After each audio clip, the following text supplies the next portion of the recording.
Hey, welcome back to my channel. Today, I'm going to give you my first impressions on Bluefire. Bluefire is a 3D action platformer developed by Robi Studios, where you take control of a warrior of night who is tasked to traverse the world of Penumbra and save it from the shadows.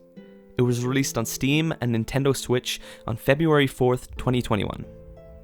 In this video, I'll be covering the opening hours of the game and tell you my overall thoughts, so there won't be any spoilers here. Now, let's get into the gameplay. Fluid platforming is the one thing the game aims to achieve, and it absolutely delivers on this. You start off with a dash, and throughout the game, gain more abilities to improve your traversal techniques. Most of the game's environments are crafted to test the player's parkour skills, and it goes out of its way to reward skilled players who manage to reach spots that are hard to get to. Bluefire also has challenge segments, known as voids, each with their own difficulty rating. These are a true test of skill, and already some of the voids I've come across have been a bit of a challenge. I'm looking forward to seeing the more hardcore void sections later in the game. Completing a void also increases your max HP, so don't skip out on these when you see them. There's also a Souls-like currency known as ore, which can be collected by fighting enemies and smashing objects. You'll lose all your ore on death and need to go back to the point to pick up what you lost, but if you die on the way, it's gone for good. Now, onto the combat.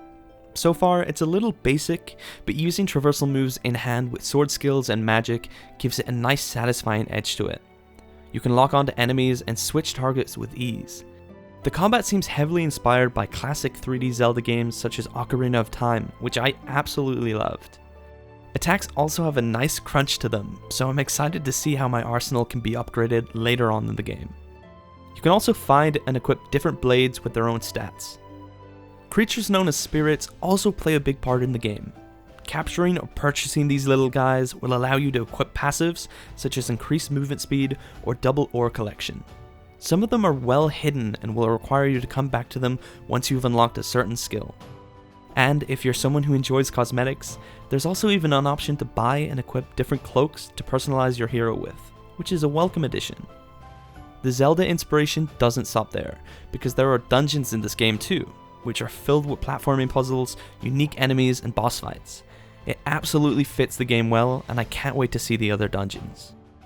Now let's talk about sound and music for a second, because Bluefire features an amazing soundtrack that really helps set the tone of Penumbra. From somber harps to intense combat music, you won't be getting bored of it anytime soon. Visually, Bluefire's cel-shaded graphics really make the whole game come together, and the dash and magic effects add to the intensity of fights. There's even a photo mode that I haven't dived too much into, but it's there for people who want to capture the beautiful scenery. One feature that did catch me off guard was the emote system. I'm not entirely sure if they're much use other than for fun, but I really like using them. If you're a fan of both Hollow Knight and Zelda, Bluefire is the perfect game for someone who's looking to scratch that itch, as it incorporates some of the best elements from both of those games while still keeping a unique identity of its own. I'm planning on releasing some guide videos on Bluefire later on explaining the best spirit builds along with how to get the best weapons. So, if that's something that interests you, feel free to subscribe and see those as soon as they drop. And that pretty much wraps up this video.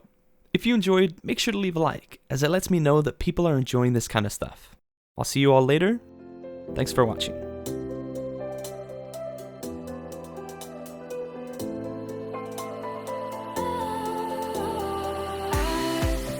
Was wrong to say I wouldn't change a thing, 'cause in the story of our lives, the best of times